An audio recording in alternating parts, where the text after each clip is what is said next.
Meu nome é Camila Varela, eu vou fazer minha auto-audiodescrição, porque eu estou como presidente da Comissão de Direito das Pessoas com Deficiência do Estado de São Paulo.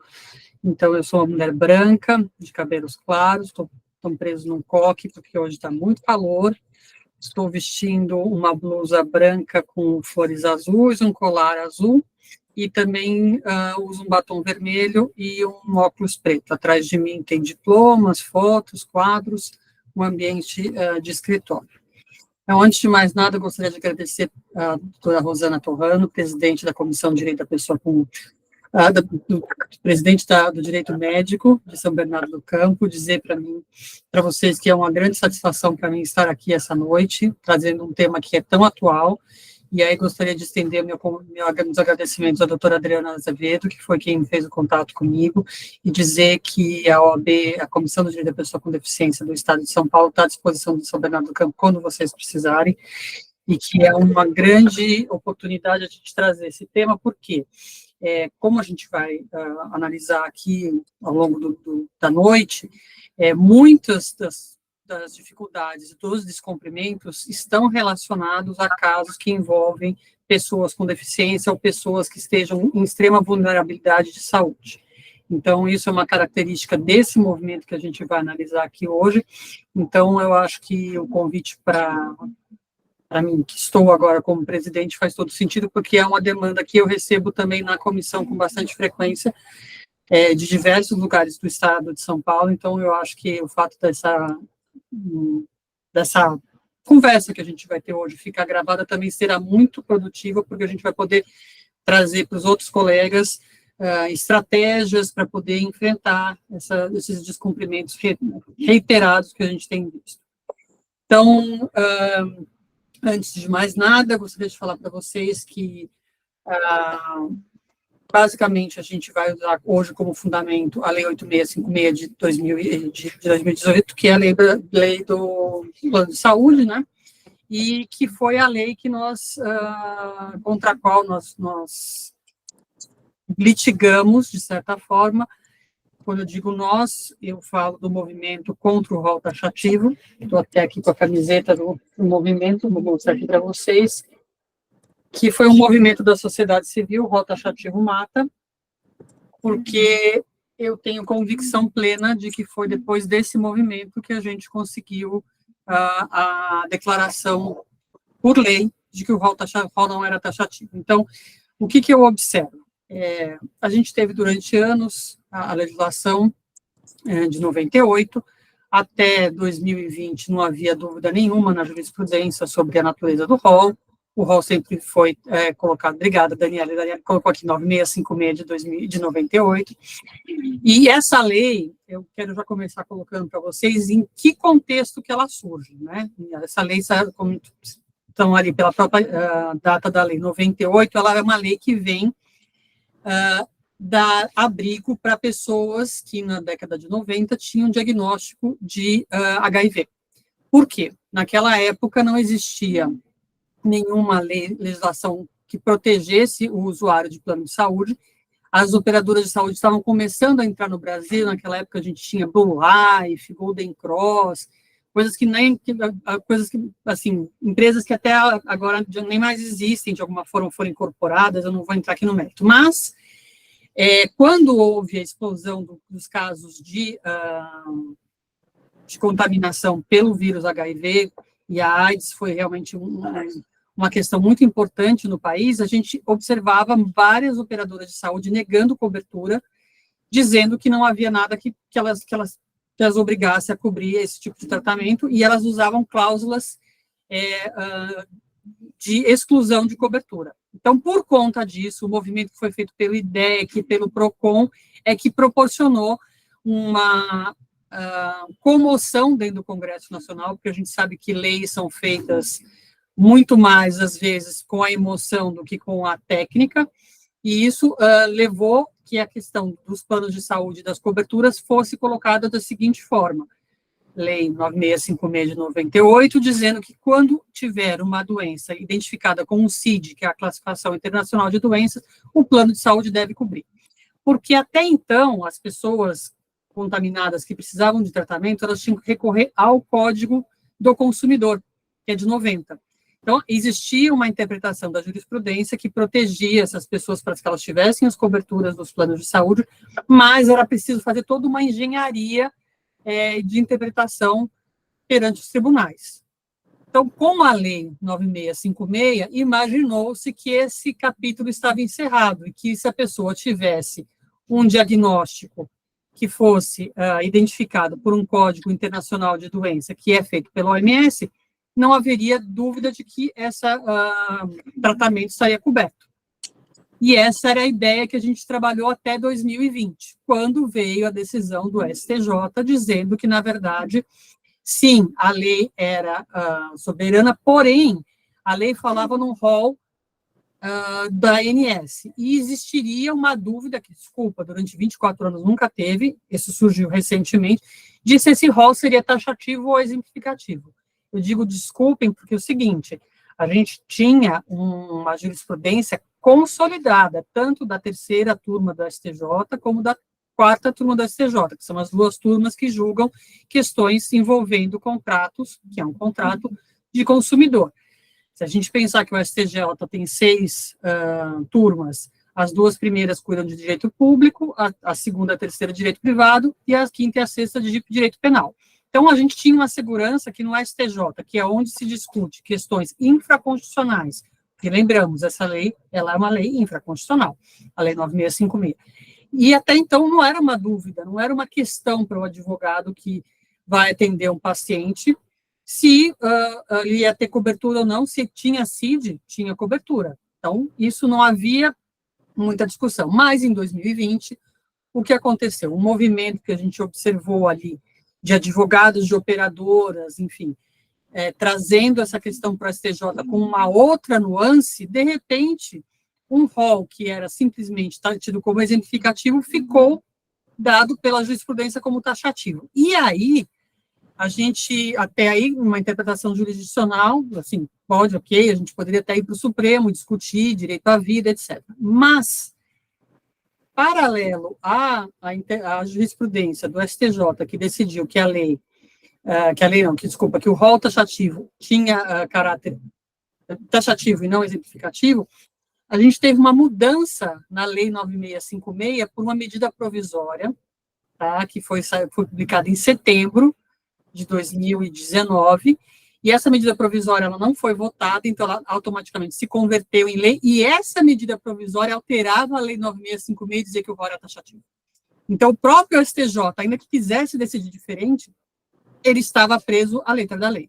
Então, por isso foi tão importante essa mobilização da sociedade civil, e eu acho que nesse sentido nós aqui como advogados temos que cada vez nos apropriar mais desse papel e desse espaço que a gente tem enquanto sociedade civil organizada, de trazer modificações para os nossos clientes, enfim, para aquilo que a gente entende direito, e por conta da pressão popular que aconteceu, tiveram primeiro mães que se acorrentaram em frente ao STJ, depois teve todo o movimento da camiseta que eu coloquei para vocês aqui do rol taxativo mata, e foi uma campanha, de certa forma, podemos dizer assim, que aderiram personalidades públicas, atores da Globo, tal, e eu digo isso com muita tranquilidade, porque sempre que eu discuto com alguém da Abrange, que é a Associação das Operadoras, eles falam, vocês apelaram, foram para pessoas, foi procurar ator da Globo. Não é apelar, não é? A gente estava diante de uma realidade de 24 anos que foi mudada num canetaço de medida provisória, né? Medida provisória com todos aqueles vicissitudes que nós, como advogados, conhecemos. Não tem participação do Congresso, é absolutamente autoritário, uma medida provisória. Dito isso, conseguimos conquistar a Lei 14454,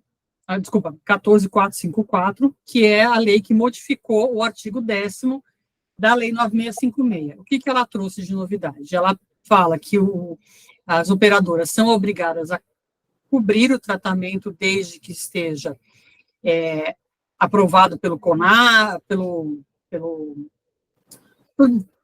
órgãos, né, pela Anvisa, etc., se for medicamento, etc., ou tem evidência científica. E aí essa foi a grande discussão, porque no momento em que a gente estava trazendo a discussão da lei, houve a tentativa das operadoras de saúde de trocarem o conectivo ou pelo conectivo E. E isso foi uma batalha que a gente travou no Senado até o último minuto. Por quê? Se tivesse colocado o conectivo E, a gente teria que ter as duas questões. A gente teria que ter não só a evidência científica, como a aprovação pelos órgãos reguladores, ou o contrário, a gente tem órgão regulador, mas não tem evidência científica, vai ter que ter. Então, isso foi muito importante e deixou novamente o que eu posso dizer para vocês? A escolha na mão do médico, porque a gente não pode esquecer que o ato médico também tem toda uma legislação, o ato médico ele está protegido, o médico tem responsabilidade por aquilo que ele prescreve.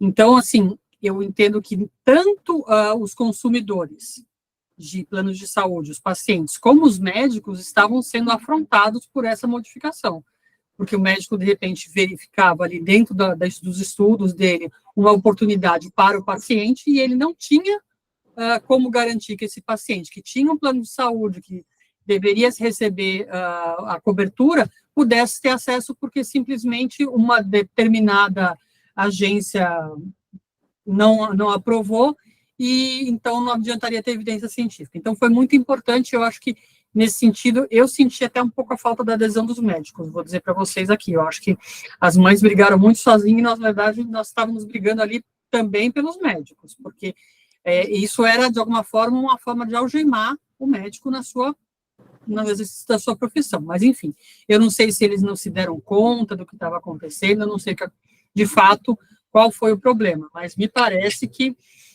houve uma omissão do Conselho Federal de Medicina, que me desculpem quem estiver ouvindo, não estou ofendendo ninguém, estou simplesmente dizendo que me pareceu que houve uma omissão, mas, de qualquer forma, a questão teoricamente foi corrigida. Então, voltamos ao status quo ante, ou seja, o rol é exemplificativo e o médico tem liberdade, dentro das leis do ato médico, de recomendar, de prescrever aquele tratamento que ele achar adequado. Ocorre, temos observado, inclusive, dia 8 de janeiro desse ano, saiu uma matéria muito grande na Folha, por isso eu vou comentar aqui com total tranquilidade, porque saiu na capa da Folha, uma matéria em que a reportagem dizia que os planos de saúde estavam gastando mais com autistas do que estão gastando com tratamento oncológico.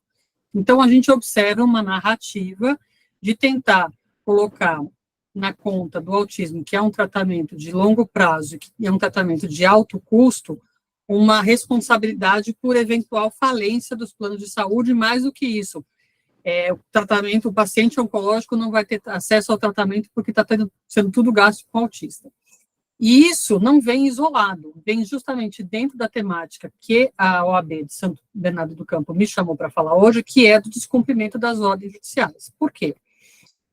É toda uma narrativa que está sendo feita em relação a falta de recursos financeiros das operadoras de saúde para fazer frente aos tratamentos. Então, quando acontece alguma determinação judicial, seja para autista, seja para paciente oncológico, seja para paciente nefrológico que precisa com certa frequência fazer transfusão de sangue, enfim, seja qualquer paciente, existe uma narrativa das operadoras de que os médicos estão indicando os tratamentos mais caros, e por conta do rol ser exemplificativo, o Poder Judiciário está deferindo essas liminares, está garantindo o direito desses pacientes, porém, não estão observando o fato de que as operadoras de saúde não têm como fazer frente economicamente a esses valores, já que, segundo elas apresentam, dentro dessa narrativa, uma grande quantidade de prejuízos que foram observados. Independentemente da narrativa econômica, que eu não me sinto completamente à vontade para fazer, porque não sou uma profissional atuarial, vocês sabem o que é o atuário, né? Não é um contador, é um profissional que trabalha com cálculos envolvendo o risco de pessoas terem, eventualmente, no caso de saúde, doenças. O cálculo atuarial pode ser feito também por seguradora de automóveis, então qual o risco das pessoas terem acidentes, enfim, é um profissional que sabe fazer cálculos além da contabilidade, não tem nada a ver com contabilidade, é um profissional especializado, o atuarista, e ele consegue ver, dentro de um cenário hipotético, qual a quantidade de pessoas que vão ter aquela doença e qual é a quantidade de pessoas que vão precisar de cobertura do plano de saúde, e com base nisso é que a gente chegaria no valor do prêmio. O prêmio é a mensalidade que a gente paga para a seguradora mensalmente, chama-se prêmio. Né? O prêmio parece que a gente está ganhando alguma coisa, mas não. Dentro da lógica do plano de saúde, o prêmio são aqueles valores mensais que são pagos. E dentro dessa história do dia 8, da matéria, de que os autistas custam mais, dentro da crítica que se faz frequente à Lei 14.454, porque deixou o rol muito aberto, e com isso as operadoras estão tendo que cobrir tratamentos off-label. O que é off-label? Aquele que não está ainda certificado. Eu volto a dizer, a gente estava falando aqui em dois requisitos bem claros: evidência científica e aprovação por órgãos como a Anvisa, etc., e outros podem ser estrangeiros da mesma natureza. Então, é óbvio que o tratamento off-label, ou seja, o tratamento que não tem evidência científica, já está cortado dessa possibilidade. Mas, dentro desse raciocínio, e o que eu posso dizer para vocês, os consumidores, eles são unidos por questões específicas. Então, a gente teve rol taxativo, foram lá as mães, tal, se juntaram para fazer a questão do rol explicativo, mas eles não têm a organização, as verbas que tem, por exemplo, uma associação que reúne operadoras de saúde. Por quê? Primeiro, porque são muito menos, assim, menos quantidade de pessoas para juntar. Então, você junta uma AMIL, uma Sul América, etc., você faz uma Brande, né? Enquanto para você juntar consumidores com direitos tão heterogêneos, cada um com uma necessidade diferente, é mais difícil você reunir esse grupo e fazer com que ele tenha força. Então, o que a gente observa? Que as operadoras de saúde, elas estão atuando em diversas frentes. Então, começa pela narrativa nas reportagens da mídia, depois passa pelo tratamento de mesmo os escritórios fazendo sempre as defesas. Então, a gente observa que existe uma tendência de concentração, enquanto o consumidor tem advogados, primeiro com o menor custo, né? Que é, obviamente, o valor que uma pessoa física consegue fazer frente aos honorários de um advogado é completamente diferente de uma operadora de saúde que tem reservas financeiras muito maiores. Então, a gente observa que existe um ativismo no judiciário das operadoras de saúde de agora trazer a questão da fraude, né? Todos nós estamos analisando e vendo que esse é o grande discurso agora que vem por trás. Então, assim, por um lado, não conseguimos fazer frente a esses tratamentos off-label. Ok, não tem tratamento off-label. Bom, então agora vamos fazer um outro discurso. Não conseguimos fazer frente a esses tratamentos sem evidência científica, não é isso? Bom, então não vamos ver. Então está tendo fraude. Gente, está tendo fraude, não pode. Então, assim, a gente vê que existe uma alternância na argumentação, mas ela sempre vem forte, vem firme e vem uníssona. Então, o discurso que todas as operadoras de saúde fazem é um discurso único. Está acontecendo fraudes, e por conta das fraudes nós estamos praticamente falindo, e as pessoas não podem ter o acesso à saúde, porque, na verdade, o que está existindo é uma manipulação das operadoras de saúde, das coberturas, para que as pessoas ganhem de forma ilícita. Então, quais são os argumentos principais? Veja bem, de um lado, temos a questão dos tratamentos que são pagos depois do recibo. Então, muitas vezes acontece de a pessoa ir fazer um tratamento, uma consulta simples com um médico, que é um médico credenciado, e ele, por isso, recebe honorários menores. Então, essa pessoa ela pede mais exames do que, de fato, ela precisaria.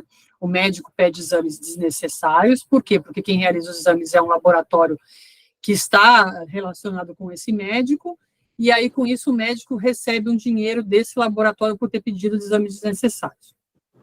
Talvez isso, de fato, aconteça, mas, assim, digamos que existe para isso um controle regulatório. A gente tem uma Agência Nacional de Saúde, que é a ANS, existe a esfera criminal. Então, se de fato forem apuradas fraudes, cabe aos planos de saúde comprovar essas fraudes e não só responsabilizar e descredenciar esse médico que fez essa atitude antiética, voltamos à questão do ato médico, como mais do que isso, o próprio identificar se houve conivência do paciente ou não. Muitas vezes o paciente nem sabe o que está acontecendo. Muito bem.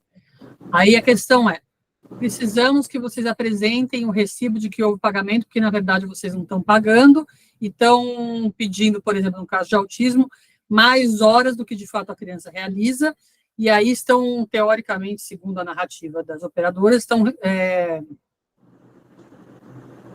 conluio, eu acho uma palavra tão difícil de falar, mas assim, segundo eles, é um crime que está acontecendo, que é uma fraude, e o conluio envolve a família, o médico que prescreve horas além do necessário, e tem também a clínica envolvida, que fatura horas mais do que o necessário, o advogado, que é um advogado indicado pela clínica, e que ele faz o pedido para que o tratamento seja feito naquela clínica especificamente, e no final das contas, de 40 horas, que é o protocolo científico para o tratamento de autismo, a criança recebe 10 horas e divide entre advogado, médico, clínica e família. Existe esse tipo de argumento. E qual que é o grande problema disso? De fato, aconteceram alguns casos. Eu, na comissão de pessoa com deficiência, sei, porque já vi alguns dossiês nesse sentido. Só que aí, a gente tem a seguinte atitude dos planos de saúde. Eles pegam esse dossiê, levam para os juízes e falam, olha só, o autismo hoje em dia virou um grande mercado. E as pessoas fraudam com maior tranquilidade, e é por isso que a gente não pode ficar deferindo liminar. Então, essa é a primeira tentativa que eles fazem, de levar isso ao judiciário e pegar num caso pontual e tomar o caso pontual pelo todo. Então, se um está fraudando, todos estão fraudando, estamos diante de um mercado que virou meio de vida para famílias, elas querem que o filho tenha diagnóstico de autismo, que elas vão ganhar dinheiro com isso, queremos que os médicos também estão ganhando dinheiro com isso, advogados, está todo mundo, é uma grande conluio para tirar dinheiro das operadoras. Não suficiente essa narrativa, nem todos os juízes, de fato, deixaram de dar liminar, ao contrário, a gente observa que os juízes estão cada dia mais conscientes de que, no caso, por exemplo, do autismo, é uma realidade que precisa, demanda, de fato, uma quantidade grande de tratamento, e outras, eu digo para vocês que hoje, por exemplo, eu tive uma fatura minha glausada de uma consulta dermatológica. Por quê? Porque tem dermatologista que está aplicando botox usando consulta como, entendeu? Então, existe toda uma clínica de emagrecimento, vem aqui fazer emagrecimento, eles pedem um monte de exames que a pessoa não precisa, um monte de tratamento. Então, assim, não é só o autismo, tá? Então, só para deixar isso claro, é uma realidade geral do direito médico. Muito bem. Os juízes não estão se convencendo, então eles vêm com uma outra questão. Então, quer saber? Pode dar liminar, eu vou descumprir. Eu não vou atender, não vou indicar a clínica, não vou pagar o reembolso. Por quê? Até a doutora Rosana já estávamos comentando um pouquinho antes de começar. Os juízes multam a R$500 por dia, e de repente essa multa vai se acumulando, meses a fio. Você chega em 200 mil, eles entram com recurso no tribunal e falam, olha, está havendo enriquecimento ilícito aqui. E aí o tribunal baixa para 30 mil, para 20 mil reais. E quando a operadora de saúde, que não nos iludamos, não estamos mais falando, como eu falei do começo, da AIDS, tal, que era o quê? Eram Limedes, Blue Life, que eram planos feitos de fato por médicos. Hoje em dia os médicos, eles são, na verdade, um acessório do plano. Os planos de saúde atualmente são empresas abertas, companhias abertas, que distribuem dividendos para os seus para as pessoas que têm suas ações, para os seus acionistas, e que são dirigidas não por médicos, mas por pessoas do mercado financeiro. Uhum. Isso é uma realidade tão patente que a gente observa a concentração. Então, a gente vê Sul América sendo comprada pela Redditor, Notre Dame sendo comprada pela Hapvida, e cada dia mais uma concentração dessas empresas. E com todo o respeito àqueles que pensam o contrário. Eu não sou do mercado financeiro, mas eu penso que quem faz compra de empresas deve imaginar que isso dá lucro. Então, eu entendo que as operadoras de saúde, elas não estão ali para perder, elas estão para ganhar. Então, no momento em que, voltando ao nosso raciocínio, o juiz multa, a multa está muito alta e ela baixa para 30 mil, o executivo que dirige a operadora de saúde, que não é um médico, ele faz a conta. Quanto custa para mim não cumprir a liminar e quanto vou pagar de multa? Acho que vale a pena eu não pagar a multa. Ótimo. Não vou pagar a multa, daqui a pouco o Tribunal de Justiça abaixa e está tudo certo. Porque se a gente pensar que um tratamento de autista, hoje em dia, um tratamento considerado nível ouro, está em torno de R$20 mil, se eles não pagam durante um ano, valeu a pena. E quando eles forem pagar lá no final, eles vão pagar 20 mil de multa, se pagarem, porque eles vão dizer, inclusive, que eles já estão corrigindo, até porque a gente vai falar aqui sobre as estratégias. É difícil que um plano de saúde fale, não vou pagar. O que eles fazem, eles indicam prestadores que não conseguem atender aquele paciente. Então, isso é muito comum, né? Não só no caso de autismo, mas no caso, por exemplo, de pessoas com questões oncológicas, eles estão descredenciando muitas clínicas, descredenciando hospitais, e as pessoas, quando vão fazer a quimioterapia e tudo mais, chegam lá, não tem mais nem vaga. Então, as pessoas estão perdendo o que a gente chama de oportunidade, perda de oportunidade. Oportunidade de quê? De salvar a sua própria vida. Uma perda de oportunidade, ela não é, de forma alguma, resolvida por dinheiro. Ainda que venha pagar a multa, a doença já avançou tanto que essa pessoa, se duvidar, quem vai receber a multa vai ser o espólio, que a pessoa já vai ter falecido. Então, a gente está diante de um que a gente chama de necropolítica nas operadoras de saúde. O que é? Esperar que o paciente morra. E isso é muito cruel e é muito assustador ver que a gente está com dificuldade de fazer com que essa necropolítica não avance.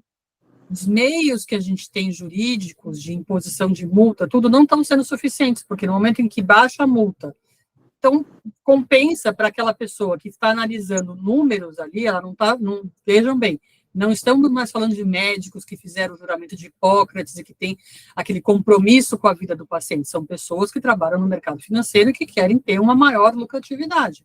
Então, ela faz a conta, quanto vale pagar a multa, quanto custa para mim não pagar o tratamento. E outra, se eu não pagar o tratamento, a pessoa vai piorar, vai logo morrer, e eu não vou nem precisar mais cobrir esse tratamento. Então, é nesse nível de discussão que a gente está. É um nível perverso, que afronta direitos humanos, direito do paciente, todos os direitos que vocês puderem imaginar, mas que tem, de alguma forma, conseguido avançar. Por quê? Porque a gente sabe que, infelizmente, o Poder Judiciário ele é moroso, até pela própria natureza. Aqui em São Paulo, a gente tem um número imenso de demandas. Eu tenho convivido com colegas de outras seccionais da OAB, e a gente percebe o tamanho que São Paulo tem. Quando a gente fala que a gente está aqui, nos advogados já estão tendo um número de 500 mil da inscrição. Tem muitos deles que estão em 20 mil. Eu estava falando com um advogado do Mato Grosso, falou, agora agora estamos em 30 mil. Então, para você ter uma ideia do tamanho do problema aqui em São Paulo, e essas operadoras grandes, como a gente falou, a Mil, etc., que não são operadoras regionais, porque existem muitas operadoras regionais, né, pequenas, pulverizadas, mas as grandes, que são as que de fato estão dando problema e que estão sendo administradas por pessoas do mercado financeiro, essas operadoras, elas trabalham com isso. Em São Paulo, um processo demora quanto? Vou deixar tanto tempo de fazer o tratamento. Se a pessoa morrer, paciência, sinto muito, não manda nem uma coroa de flores, né, mas acho que nem um sinto muito, vai mandar o descredenciamento e pronto. E a gente tem observado que as estratégias são de diversas fontes. Por um lado, você tem a negativa indireta, que eles indicam prestadores que não conseguem dar conta da demanda, essa é uma forma. A outra forma é cancelando planos, eles estão cancelando planos com bastante frequência, e cancelando de forma unilateral, pessoas que estão em tratamento, e aí a pessoa vai precisar procurar um advogado para poder reativar o plano, só que o tempo de procurar o advogado, reativar o plano, etc., a pessoa já está sem tratamento. E sabe o que é mais terrível, que eu tenho observado também? Muitas vezes uma pessoa consegue eliminar, reativa o plano, mas o plano não volta a gerar boleto. E aí a pessoa precisa ficar pedindo para o advogado para poder fazer o depósito judicial, porque senão eles vão cancelar por falta de pagamento ou por atraso, vão dar os 60 dias e vai mudar o argumento. Mas assim, é deliberado, eles não emitem boleto. Tem uma cliente minha que já está com o plano reativado há mais de 1 ano e meio, a gente tem que fazer depósito judicial todo, e pergunta se eles levantam. Não, porque aquele dinheiro para eles é nada do prêmio. R$ 1.500 para a operadora está ali esperando, porque assim, depositou em juízo, uma consignação em pagamento, poxa, você imagina que a gente, como devedor nas nossas relações interpessoais, a gente quer mais rápido pegar esse dinheiro. Não, as operadoras não só não levantam, como continuam descumprindo e continuam não emitindo boleto. Bom, essa é uma forma que a gente tem visto. Cancelamento de plano, indicação de profissional não vou dizer para você não capacitado, mas que não está dando conta da quantidade de pessoas que ele tem que tratar. Então, são prestadores de serviço que estão no limite da capacidade de atendimento. E uma outra questão que tem sido feita com frequência é propriamente assim, a negativa não vem de forma direta, vou negar o seu, mas faz o indireto, faz a indicação de plano, e mais do que isso, eles têm agora também feito de forma bastante criativa, eles indicam e vão... Estou ouvindo? Eu acho que deu... Voltou? E a outra questão é que eles têm começado a criar agora a obrigação de junta médica. Vocês já viram isso também?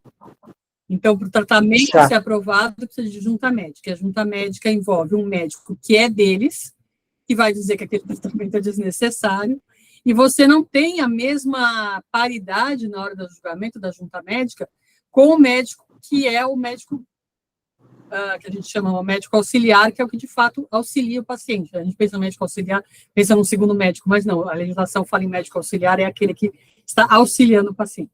Então, assim, seja de uma forma, pela indicação de um prestador que não tem capacidade de dar vazão, seja cancelando unilateralmente o plano, ou agora criando a junta médica, as operadoras de saúde estão, de forma organizada, negando o tratamento e fazendo, de certa forma, com que o juiz e as determinações judiciais não sejam cumpridas.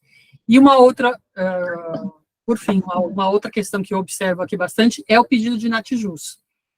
Natijus é um órgão consultor do Poder Judiciário, então é um órgão que trabalha em parceria com o Poder Judiciário, que faz justamente o quê? Uma consulta diante daquela questão médica que a pessoa tem, se aquele tratamento que foi indicado é o melhor possível. Só que quem responde ao Natijus? Esse é o grande problema.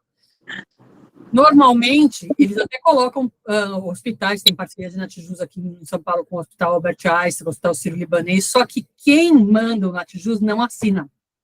Então, você não sabe se foi um médico, se foi um psicólogo, se foi um fonoaudiólogo, se foi um auxiliar de enfermagem, porque podem compor o Natijus diversos profissionais de saúde, e não necessariamente médicos. E mais do que isso, muitas vezes você tem um médico ortopedista analisando uma questão de oncológico, se vale aquela quimioterapia ou não. O médico ortopedista, ele não sabe, ele sabe se a coluna...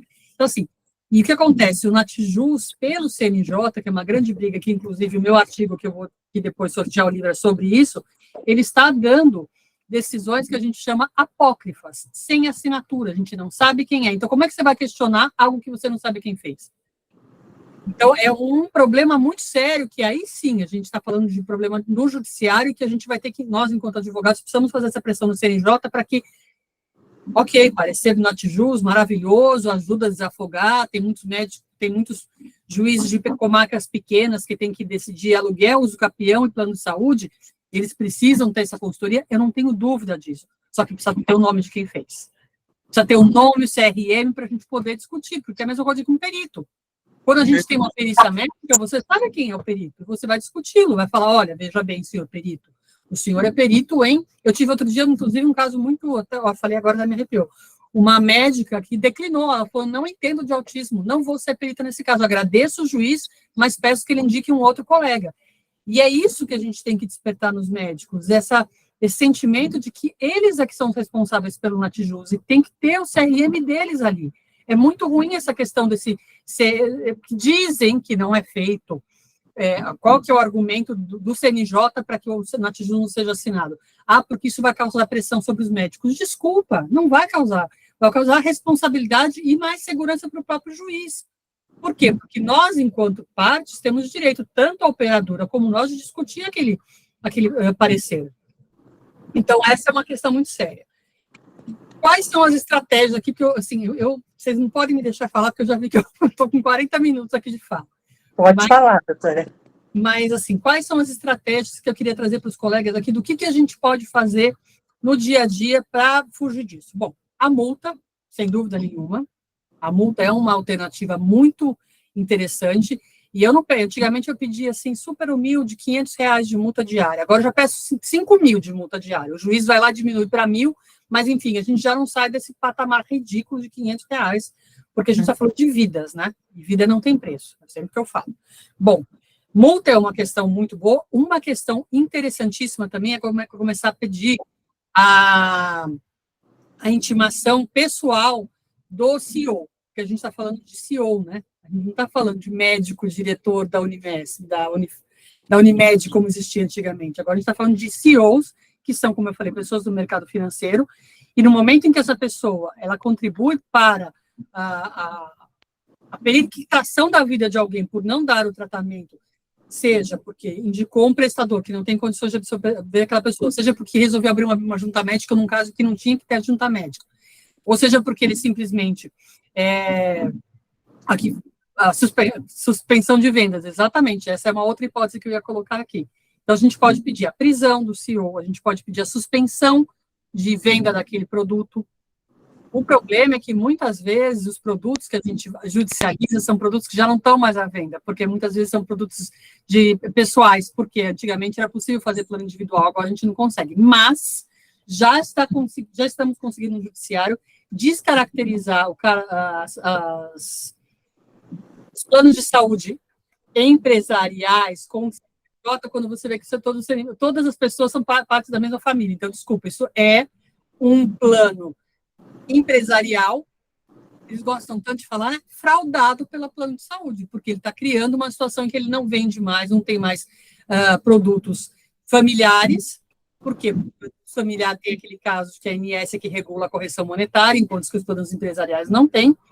E aí, o que acontece com isso? A gente descaracteriza e fala, isso aqui, desculpa, é um plano familiar. Outra coisa que eu acho muito importante é o falso empresarial, então, a gente tem que, são alternativas, não estou querendo dizer que dão sucesso sempre, né? Eu já pedi várias vezes prisão de CEO, nem sempre consegui. O que eu trago para vocês aqui é o artigo 8º, inciso 4º, da lei 7.853, que fala o quê? Eu pedi aqui para minha colega, que estava antes nos colocando tudo a Dani. Lei 7.853 de 89, artigo 8º, inciso 4º, que fala que quando a pessoa com deficiência tiver negado o seu direito ao tratamento de saúde, a prisão a pena de reclusão de 2 a 5 anos para a pessoa que prejudicou. Então, pode ser desde do gerente aqui do plano de saúde em São Paulo até o CEO Master, entendeu? Então, é muito interessante a gente pedir isso. Por quê? Eu tenho uma colega, não sei se ela está aqui, eu a convidei para vir, doutora Letícia, de Goiás, que ela conseguiu a prisão de uma gerente da Rap Vida. Não só a prisão em flagrante, como depois o flagrante foi convertido, porque estava tudo perfeito, porque foi configurado que a pessoa, de fato, não estava liberando o tratamento para uma criança com autismo. Então, é óbvio, é difícil a gente conseguir reunir provas como eu posso dizer para vocês, que embasem, de fato, uma prisão. Mas, no momento em que a gente tem uma indicação reiterada da mesma clínica, que é uma clínica que já falou que não pode, porque existem clínicas muito corretas que falam, olha, desculpa, eu gostaria, em princípio, atendo esse tipo de questão, faço hemodiálise, faço quimioterapia, mas minha agenda está cheia para os próximos 60 dias. E a gente sabe que a ANS fala que você tem que ter 10 dias para consulta, tantos dias para exame, então você está caracterizando que aquela clínica não pode. Então, se aquela indicação é reiterada pela operadora de saúde, você qualifica que ela está, de fato, obstaculizando o acesso da pessoa à saúde. E aí você entra com esse artigo. E eu acho, na minha opinião, que a gente pode usar esse caso não apenas para as pessoas com deficiência, mas para pessoas vulneráveis. Por quê? A Lei Brasileira de Inclusão, que é a Lei 13.146, ela fala que a pessoa com deficiência... Oi, querida, boa noite. ela é caracterizada pela barreira. Não sei se a gente consegue colocar aqui mudo para essa pessoa, que acho que... Bom, não consigo. Não sei se a gente, de qualquer forma, consegue... Ela está colocando aqui, Adriana, praticar com pessoa com deficiência, menor de 18. Tá, mas esse aí é para crime, não da saúde está nesse que eu falei para vocês, artigo 8º, inciso 4º, tá, gente? Porque a Lei Brasileira de Inclusão fala que a pessoa com deficiência é aquela pessoa que tem uma série de barreiras para a vida em sociedade. Então, no momento que a gente tem uma pessoa que está hospitalizada, que ela está precisando daquele tratamento, e aquele tratamento não é deferido de alguma forma, eu acho que a gente pode usar, por analogia, essa legislação e tentar a prisão do profissional, né? Então, eu acho que são algumas estratégias. A multa, a prisão do CEO e a descontinuidade de venda desses planos de saúde. Me parecem que são as estratégias que estão funcionando de forma mais eficaz. Porque simplesmente intimar por falta de descumprimento ou aquelas multas de 10% do valor da causa por descumprimento de ordem judicial já não estão mais funcionando. Então, eu acho que a gente tem que partir para questões mais severas, porque aquela coisa, né? Tudo bem, foi um caso da República que eu tive notícia de que a pessoa foi presa, mas isso cai, inclusive, se a gente está falando de empresas que são empresas que atuam no mercado de ações, a ação dessa empresa começa a cair. Então, não é interessante para ela que haja esse tipo de dificuldade, de problema. Por quê? Quem faz o que a gente chama de rating das ações, né, quanto as ações estão custando e tudo, eles levam em consideração esse tipo de situação. Então, imaginem que uma foto da polícia entrando numa operadora de saúde para fazer a prisão, ou ainda que ele não saia preso de lá, já causa um certo constrangimento e a ação daquela companhia vai ter uma desvalorização. Então, imagino que são caminhos que a gente pode fazer. Eu não tenho todas as respostas, mas trouxe para vocês algumas alternativas aqui. E com isso eu já encerro a minha fala, e se vocês gostariam de discutir, se tiver outras pessoas que tiverem outras ideias, eu acho que esse é um momento importante para a gente poder discutir estratégias, né? Camila, é Heloísa aqui. Camila, eu só queria dividir com vocês que recentemente eu trabalhei para uma empresa de mantenedora de plano seguro-saúde, né? E as pessoas que pedem reembolso, que pedem tratamento, o jargão, você deve saber disso, mas eu fiquei chocada. O jargão interno são os ofensores. Os ofensores do plano de saúde é a pessoa que está pedindo reembolso. Então, assim, já dá para ver bem como eles têm realmente vontade de entregar aquilo que eles vendem, né? Não é? Nossa, isso foi muito interessante que você colocou, Heloísa, porque eu recebo muitas críticas de gente falando assim, parem com o discurso de eles contra nós não estamos aqui ninguém contra ninguém. E realmente, eu acho que a gente pode sentar e conversar, mas dentro de uma conversa, como eu posso dizer para vocês, honesta e ética, né? O meu grande sentimento é que a gente está perdendo o respeito ético. E aí eu não sei, Heloísa, na sua experiência, se é justamente por esse sentimento que eu tenho, que a gente não tem mais médicos à frente das operadoras, a gente tem pessoas do mercado financeiro. É todo mundo financeiro. E os clientes dos planos são os ofensores. Então, eu não acho que a gente está agredindo. Eu acho que a gente está se sentindo agredida, a gente está sendo tratado como ofensor, né? E as pessoas da sociedade estão reagindo, né?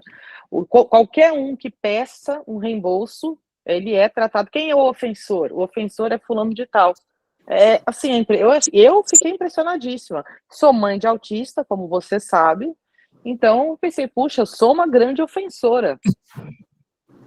Exatamente. E a Heloísa, só para quem não a conhece, a Heloísa trabalha num grande escritório em São Paulo que trabalha com grandes empresas. Então, assim, ela está falando aqui o lado realmente de quem atendeu uma empresa. Eu não atendo, já atendi empresas de saúde, inclusive, na área tributária, não atendo mais, mas é assustador imaginar que o paciente, gente, não está falando aqui de consumidor, né? A gente está falando de paciente. É claro que a gente pode trazer a lei, o Código de Defesa do Consumidor como subsidiário para as nossas lutas diárias, mas a gente está falando aqui de plano de saúde, a gente está falando de direito à vida. É realmente chocante essa informação que você traz para a gente, Luísa. Obrigada.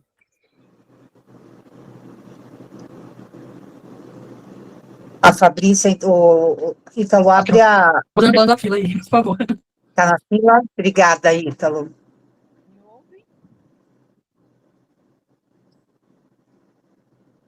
Boa noite. Oi, Ítalo. Fabrícia está com a palavra? Boa noite a todos. Oi, doutora, me chamou? Não, era só para saber se eu tinha aberto, eu já vi que abriu. Obrigada, Ítalo. Boa noite a todos. Doutora Camila, em relação ao pedido de penhora dos valores do tratamento, em que momento que a doutora usa esse instrumento que a gente tem e qual tem sido essa efetividade? Então, eu tenho entrado com pedido de penhora, geralmente em execução, seja em execução provisória de decisão, então lembrem-se que a execução agora você pode entrar contra a liminar, né? A partir da liminar você já pode entrar com a execução provisória, e na execução definitiva, de fato. Mas o que acontece? Eu tenho juízes que têm esperado o trânsito em julgado antes de determinar o levantamento, porque eles falam que se você levantar, você não devolve mais. Eu acho isso um absurdo, porque a gente está falando aqui entre segurança jurídica e prelectivação da vida. Então, a minha, assim, do pouco que eu me lembro de constitucional, de quando eu entrei na faculdade há mais de 30 anos, eu acho que esse é um valor um pouquinho maior, né? Assim, mas, enfim, tem juízes que são... Qual que é a grande dificuldade? Então, assim, os nossos casos, geralmente, são decididos por juízes cíveis. E o juiz cível, ele tem aquela característica do contratualista. Então, tanto ele analisa o uso capião, como ele analisa o plano de saúde. Então, a gente, muitas vezes, esbarra em juízes que têm essa visão contratualista. Então, se não tiver calção, não vou liberar, até penhoro. Está penhorado aqui, mas não autorizo o levantamento. Eu tive, recentemente, um caso em que eu levantei uma penhora que a gente tinha feito em 2021. 3 anos para levantar uma penhora. Então, assim, nisso a criança já ficou sem tratamento, enfim, é totalmente desumano, no sentido de direitos humanos, é desumano que se faz muitas vezes. Mas existem casos de sucesso, tem alguns juízes que a gente demonstrando, juntando o pedido médico dizendo que a criança teve piora sensível na evolução dela, ou que aumento, tá com metástase, etc., aí você consegue que o juiz libere essa penhora. Mas é uma luta cada caso a caso. Tem mais gente querendo, tem a Aline, está com a mão. Acho que a doutora Aline Oi, boa noite. Primeiro, obrigada, doutora, que toda vez que eu assisto uma palestra sua, eu sempre aprendo muito. Essa, inclusive, que você falou da vendas, eu vi você com o doutor Leonardo, e eu sempre aprendo muito. O que eu tenho visto também agora, como alguns juízes colocam as siglas, né, do menor, eles alegam que eles não estão cumprindo porque vem siglas e eles não sabem quem são. Por mais que a gente anexa a inicial junto para poder identificar tudo, eu entro com cumprimento provisório e tem um juiz que está falando, não, de fato, eles têm razão, né, a partir do momento que eles foram habilitados, já gravei e está indo, mas tem acontecido isso muito também, quer saber se tem alguma recomendação nesses casos. Nossa, a recomendação minha é, sei lá, joga uma bomba. Continua, né, porque o que eu estou fazendo, eu estou colocando a inicial junto, eu também sou mãe de autista, eu coloco a inicial junto, entrego, eu posso até te mostrar depois o processo. Não, eu acredito. Fala assim, não, olha, estava em segredo de justiça, eles têm razão. Eu falei, tá, mas eu tenho uns e-mails, inclusive, trocado com eles. Eu falo, mas é esse aqui, eu preciso que restabeleça, que agora virou festa, né? A CNU está cancelando todos os contratos aí das crianças, tá aqui bem, Alcar, a CNU é Central Nacional Unimed, tá, gente? Desculpa. Então, eu estou tendo muito a demanda, assim, absurda de cancelamento de plano de saúde de criança em tratamento. E eles pegam e falam, não, eles têm razão. Eu falei, gente, calma. Aí uma juíza ainda falou assim, mas a intimação foi feita por e-mail. Eu falei, não, você não viu que eu entreguei? E o e-mail foi reforçando quem era o paciente para poder identificar. Aí você vê que eles não leem e está totalmente pró. Eu tive uma eu estou aqui aguardando o agravo, que foi porque falou que o print da CNU, onde tem uma conversa de WhatsApp com selo de certificação, a tela da CNU do cancelamento, não bastava como evidência que o plano vai cancelar. Quer dizer, cancela primeiro, deixa a pessoa sem tratamento para depois ver a tutela? Não, é inacreditável. Tá demais. E o que aconteceu com a ameaça de direito? Não existe mais? Tá tudo em segunda instância, agora eu tô brigando, porque eu falei, gente, não é possível. Cada dia está mais difícil, né, gente? Uma coisa que eu tenho por hábito, assim, no exercício da advocacia, é ir muito lá e vai para tribunal e conversa. Hoje a gente já não é mais lá, né, porque a maioria só... E tem alguns que não querem nos atender nem virtual, né, nós estamos tendo esse problema também, porque eu sempre fui daquelas que eu ia lá... mandar um e-mail para o gabinete, essas respostas que eu tenho tido. Exatamente, porque isso era uma coisa que, para fazer funcionar, eu sempre fui lá, batia, ficava esperando e, olha, explico, né, o famoso embargos auriculares para ver se funciona. Mas agora também com essa coisa online, ela teve uma vantagem, mas ela tem essa desvantagem que agora eles se valem disso. Até alguns não atendem, né? Eles dizem que não é praxe deles e eles não atendem a Exato. gente. Então, nós estamos assim, tá ficando muito difícil, né? Porque antes a gente tinha essa coisa de vai lá, bate no gabinete, olha, eu preciso conversar, a situação é essa, e até funcionava bem, mas agora a gente também tem essa questão. Você estava colocando isso, eu mandei ontem um e-mail pedindo para poder despachar, perguntando se ele preferia presencial ou online. Nenhum, nem outro. Vamos aguardar o Ministério Público, o juiz vai decidir direto. Eu falei, mas eu não posso falar com o juiz. Não, ele vai ouvir o Ministério Público. O que a gente faz numa dessa? Entra com uma corregedoria, aí numa dessa o juiz já fica de má vontade com você, porque você o denunciou, e Exato. aí você... Então, assim, tá muito difícil mesmo. Exatamente. Acho que aí, eu acho que, desculpa, doutora Aline. Perdão. Nesse caso, por exemplo, que ele indeferiu falando que não tinha prova, sendo que a prova está lá, cabe CNU, você acha que vale a pena já entrar aqui? Ele não conseguiu avaliar ali o direito? Cabe, né? A questão é saber se estrategicamente essa é a melhor opção.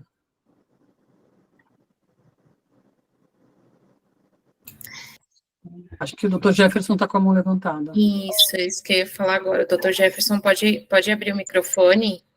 Ok. Primeiramente, boa noite a todos. Boa noite, doutora Camila. Parabéns pela condução. Muito interessante. Eu não sou da área. Por uma questão pessoal, acabei me envolvendo também, e isso me levou até aqui a palestra, que, por sinal, está sendo muito boa.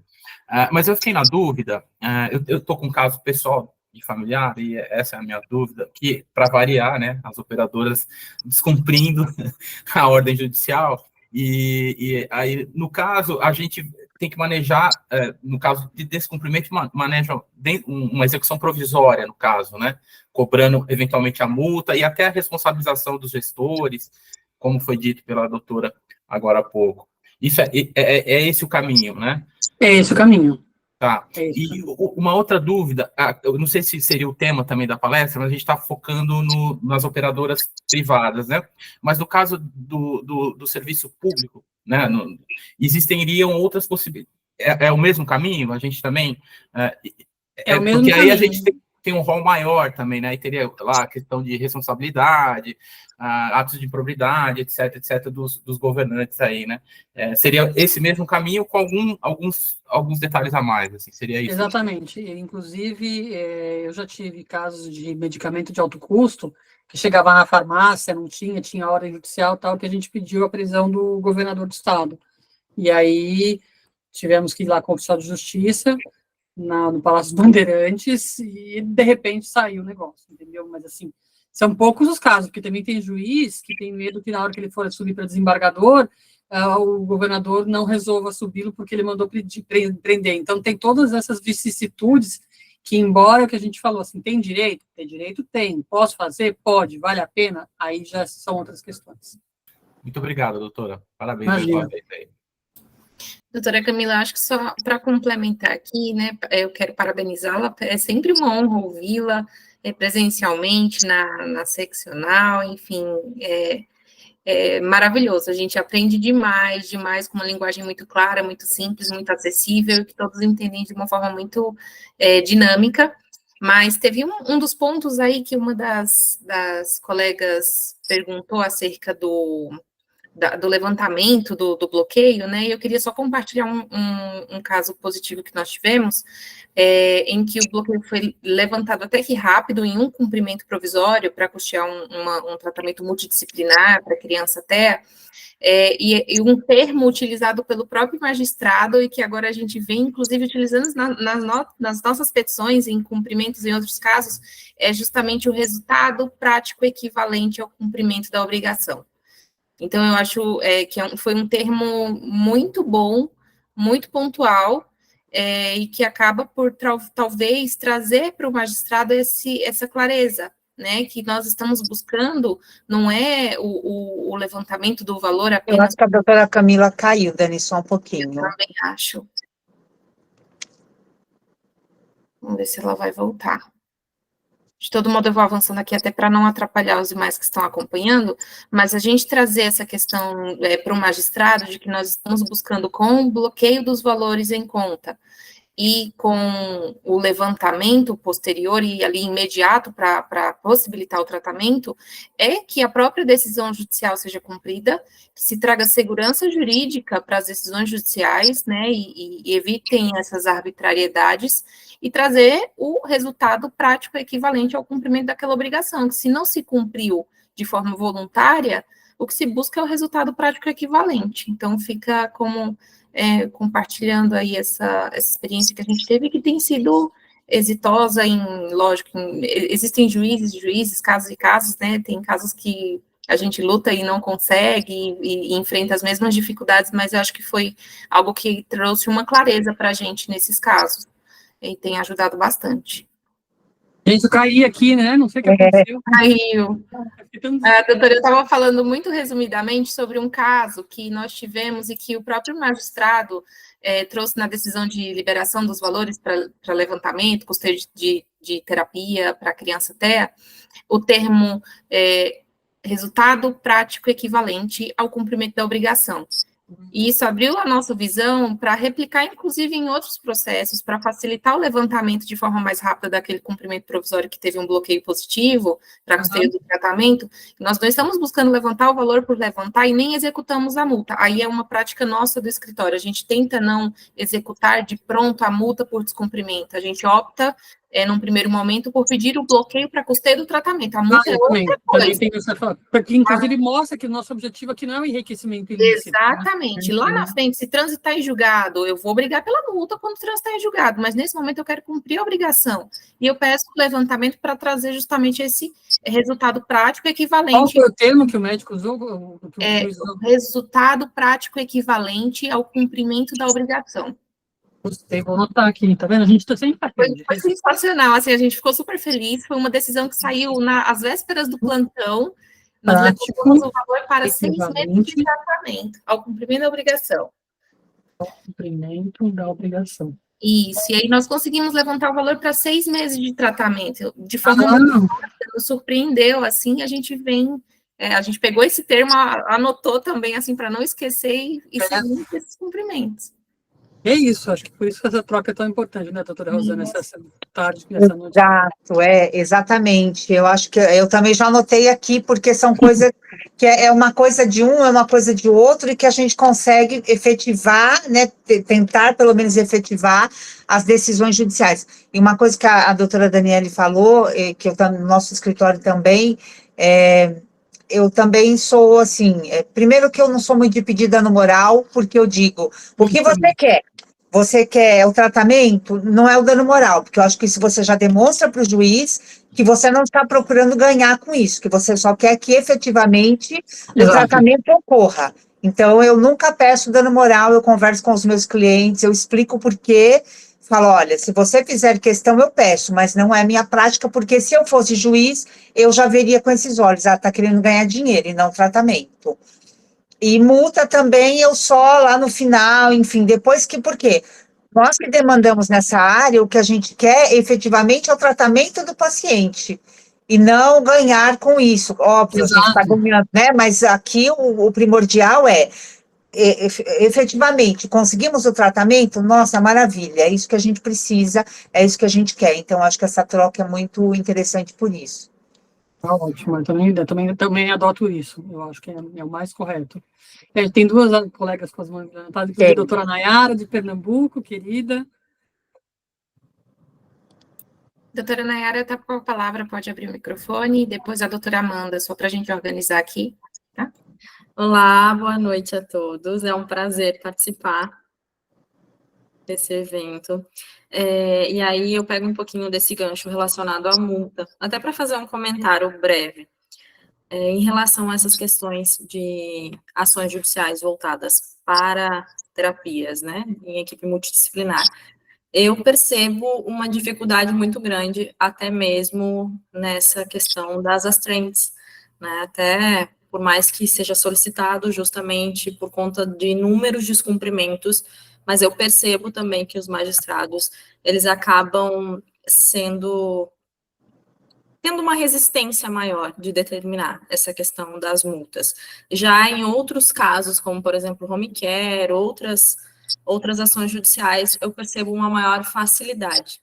Né? E outro ponto também que é interessante ser colocado, eu não sei como está aí em São Paulo, mas aqui em Pernambuco, a gente consegue, infelizmente, perceber uma certa omissão dos magistrados em relação a essas solicitações de documentações que as operadoras estão fazendo, essas documentações para pedido de reembolso, né, onde existe, por exemplo, todo mês uma lista nova que a operadora de saúde está fazendo, e aí muitas vezes o magistrado acaba fazendo com que as partes se manifestem várias vezes, para só depois dar alguma decisão relacionada ao bloqueio de valores por conta do descumprimento. Então, eu queria até mesmo sinalizar isso para vocês. É uma dificuldade a nível nacional, né, mas aqui em Pernambuco eu tenho percebido muito essa dificuldade relacionada à questão do juiz realmente mencionar que aqueles documentos não são necessários serem comprovados para reembolso, já que são documentos que estão extra-contrato. Né? Isso eu ia falar, porque os contratos novos estão vindo com uma cláusula já exigindo que você faça o pagamento para pedir o reembolso, mas os contratos antigos, que é a maioria do que nós temos judicializados, não tinham. E mesmo assim os juízes estão fechando os olhos. Fechando os olhos. O que a gente percebe também, né, é que, na verdade, essa questão de ficar cada hora fazendo, peticionando uma coisa, pedindo uma coisa, é estratégia processual para fazer o processo postergar e eles não cumprirem aí a determinação ou retardarem, né, a determinação judicial do magistrado, né, a gente claramente vê que isso é uma estratégia processual para postergar a questão, né. Sim. E aí, bem interessante quando a doutora Camila menciona, né, ali num exemplo prático que ela vivenciou em um processo judicial, aonde para fazer o levantamento de valores bloqueados demorou alguns anos. E é o que eu percebo também em muitas demandas judiciais, né, em relação a essa demora realmente, justamente por estar abrindo prazo para outra parte se manifestar, abrindo prazo para outra parte se manifestar, e aí com isso muitas vezes acontece até mesmo da terapia ser interrompida, porque o paciente com um débito de quase um ano e pouco, tem clínicas que ainda conseguem levar por alguns meses essa continuidade das terapias, mas não são todas as clínicas, né, que conseguem, até mesmo por uma questão de orçamento mesmo. Então, infelizmente, é o que eu tenho percebido, assim, nessas demandas atualmente, até mesmo como se fosse um direcionamento das operadoras de saúde para se esquivarem das suas obrigações. Eu queria fazer essa colocação, né? Justamente porque eu estou em outro estado, bem distante de São Paulo, mas a luta e os conflitos basicamente são os mesmos, né? Não, e é interessante, né, eu tô bem feliz que tenha aí por conta do nome da doutora Camila, que tenha gente de vários estados, porque é interessante nós vermos qual é o posicionamento de outros estados, né? Porque a gente fica muito aqui, cada um no seu estado, e acaba não sabendo como são nos outros estados, enfim. Essa troca é muito importante para a gente ver que, na verdade, não tem muita diferença, uma coisa que a doutora Nayara faz aí, que pode funcionar aqui, que a gente pode mudar e a gente pode incluir, isso está sendo muito rico. Nós agradecemos a participação de todos que estão aqui e de outros estados, enfim, de outras OABs. Obrigada, pessoal. Doutora Amanda, está com a palavra. O microfone.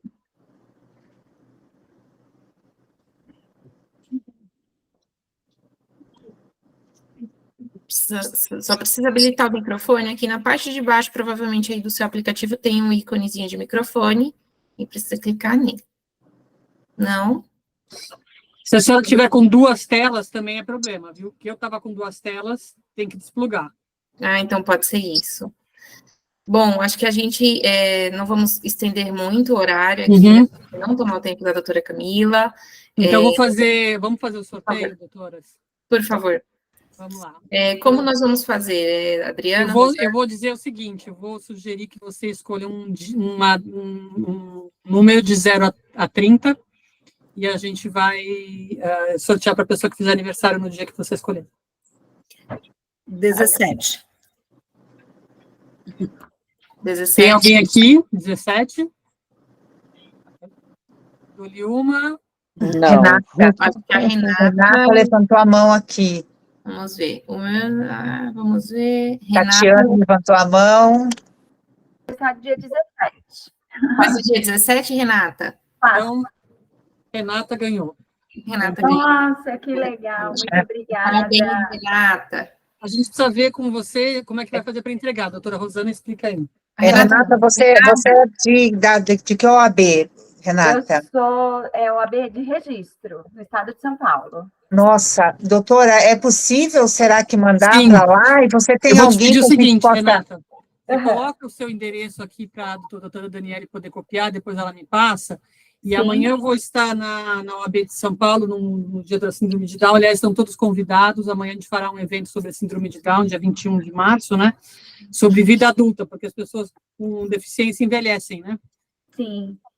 E nós faremos isso, e eu peço para mandarem para o malote da OAB de registro. Ah, que legal, doutora Camila, muito obrigada. Olha, excelente palestra, um prazer, fico lisonjeada mesmo de receber esse livro, com muita honra, muito obrigada. Vou mandar com dedicatório e tudo, tá, doutora Renata? Nossa, muito obrigada. Então tá bom. Depois você tem o compromisso de tirar uma foto sua com o livro. Sim. E postar nas redes sociais e me marcar. Sim, eu sou aqui da diretoria da minha subseção. Eu sou secretária adjunta da minha subseção. Que ótimo. Que ótimo. Então, deu certinho. O Ítalo está levantando. Obrigada, doutora Renata, pela presença. Eu vou pôr meu endereço aqui no chat, então, é isso? A doutora já colocou o telefone, a doutora Dani pega e entra em contato, pode ser? Ou a doutora Adriana? Pode ser. Então, eu vou pôr meu celular aqui. Tá. O Ítalo levantou a mão aqui, ele vai dar um recadinho e tem a lista de presença que vai ser passada agora para que o Ítalo depois possa mandar os certificados de participação de todos. E o certificado da doutora Camila, às 9h30, vai estar no seu e-mail já, doutora. Muito obrigada. Obrigada. Doutora Camila. Boa noite a todos, pessoal. Eu gostaria de fazer um convite para vocês, né? Recentemente nós inauguramos alguns cursos no nosso núcleo da ESA, aqui de São Bernardo do Campo, tá? E muitos advogados, eles não sabem ainda como utilizar os créditos da anuidade de volta, né?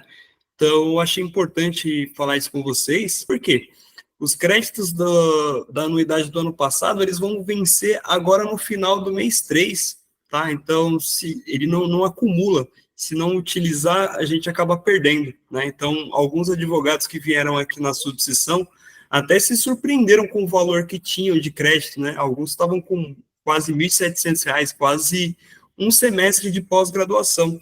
Então, eu gostaria de fazer um convite para vocês, né? E para o mês de maio, nós estamos lançando um curso com a doutora Marli, que vai bem de encontro com o tema da palestra de hoje. Tá? Então, vou mostrar aqui para vocês como é feita essa inscrição.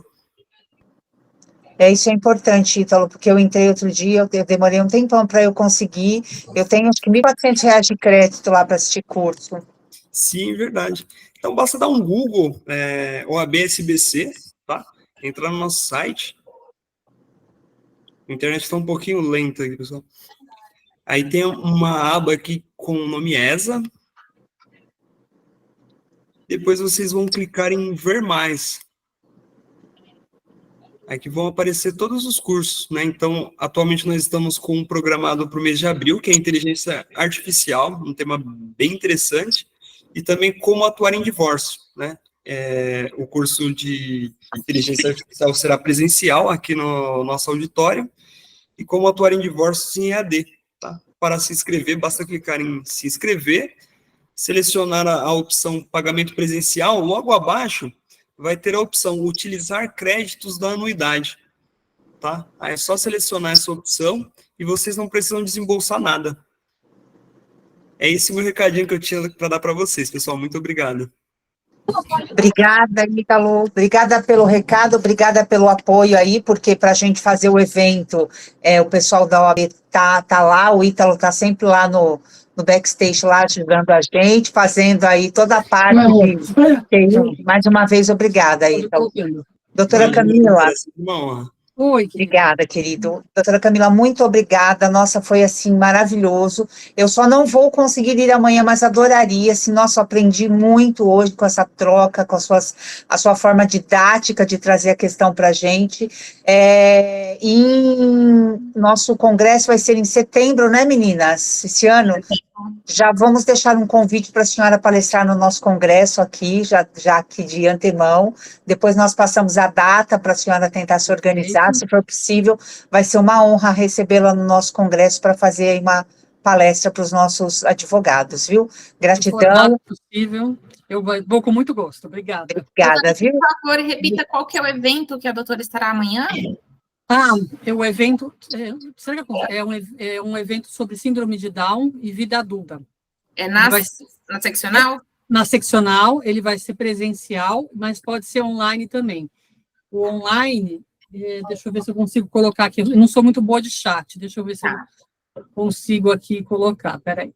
Eu só queria fazer um comentário para ninguém nunca mais esquecer, Camila, que eu acho super legal, que é o dia 21 de março, é o dia de conscientização da síndrome de Down, porque a síndrome de Down é a trissonomia, 3 vezes o cromossomo 21. Então, é 21/3 que comemora essa data. Perfeito, Heloísa, ótimo, é muito boa essa sua colocação. Obrigada. Olha, eu vou dizer para vocês o seguinte, eu não consigo dizer para vocês aqui agora exatamente, mas se a doutora Daniele conseguir colocar a arroba da Comissão do Direito da Pessoa com Deficiência, é @pessoa com deficiência. Eu estou sem meu celular agora que meu filho levou, mas pessoa com deficiência, acho que é o AB São Paulo, alguma coisa assim. E aí no Stories já tem o link ali para quem não puder vir presencialmente, pode entrar no link que a gente vai estar transmitindo. Tá bom, vou localizar aqui, doutora. Tá. Muito obrigada. Doutora Camila, quer falar um pouquinho sobre os seus livros, sobre a cartilha? Sim, queria falar sobre a cartilha. A gente terá agora, dia 7 de abril, nós vamos ter a caminhada do autista.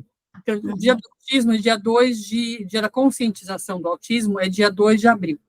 E nós teremos esse ano em São Paulo uma caminhada que será, na verdade, indoor, não vai ser uma caminhada, a gente não vai andar pelas ruas, vai ser dentro do Parque das Bicicletas, que é o Parque das Bicicletas, fica perto do Ibirapuera.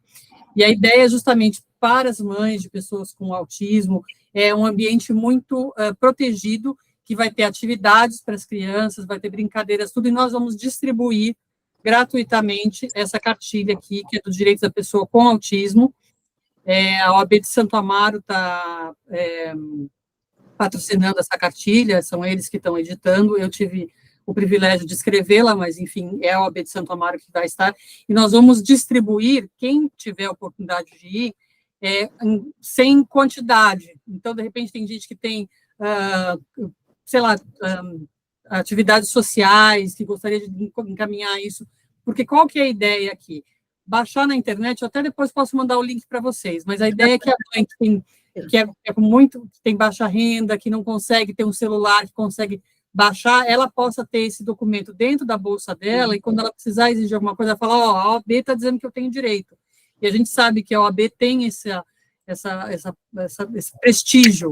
Então, a gente pode utilizar de uma maneira positiva, que é o quê? Empoderando essas mães.